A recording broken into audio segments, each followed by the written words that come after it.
Alright guys, what is up and welcome back to the channel. If you're new, make sure to go up here and hit subscribe. That would really help me out. But like I said in one of my last videos, we're going to be doing a little bit of broadhead tuning. So this is the backup bow. It's not tuned for broadheads right now. I already have the RX-1 tuned up for broadheads. So what we're doing today, if I can sort through my arrows, is we're going to throw a broadhead down here.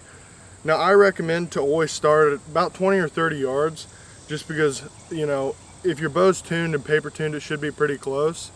But just so you're not losing arrows or throwing a broadhead into the grass, because that can kind of be a little bit dangerous if you lose a broadhead arrow. But that's why we're starting out. We're right here at 30 yards, and we're going to take 2 shots. The first one with the broadhead, and then the second one with the field point. So here we go.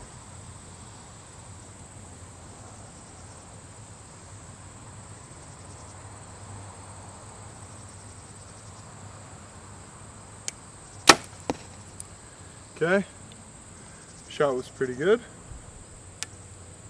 And here we go with the field point.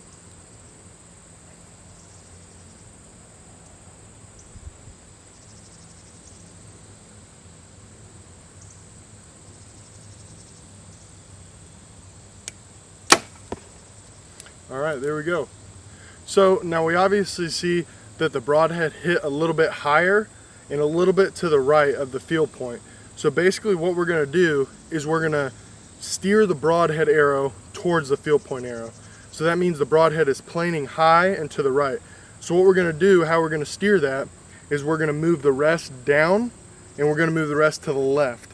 And what that's going to do, it's going to change your point of aim with your field point as well, but it's going to put your broadhead and field point hitting much closer together. So we'll go pull those arrows and then we'll do that same thing, and you'll see that it'll adjust it. And since we're at such close range, it might not adjust the actual point of aim through the scope itself, but we'll take a couple shots and see where we're at. Alright, so we just went and grabbed those arrows, and like I said, we're going to adjust the rest just a little bit. And now with this, a little bit goes a really long ways, so you don't want to adjust it a lot. So right there, I only adjusted that probably about, I don't know, probably about 1/8 of an inch. Because like I said, you don't have to go super crazy with this. And we're going to do the same thing with left and right.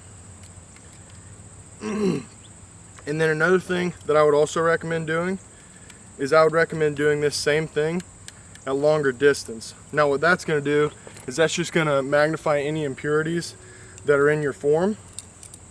And that'll make your broadheads and field points group that much closer. So here we go. We're going to shoot the broadhead first, that way we're not banging up arrows. Let's see where we're at.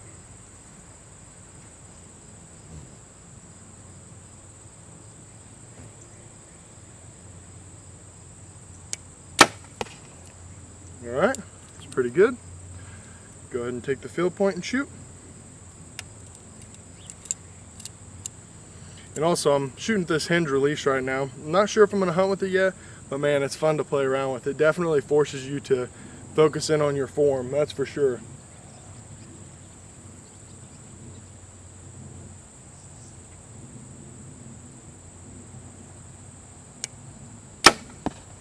Alright, and then there we can see the field point and the broadhead hit a lot closer than what they did on that first group.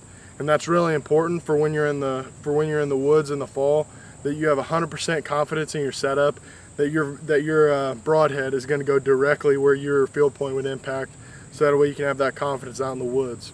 But I hope you guys are able to use this tip and use this video to help you get your bow set up and ready for the fall.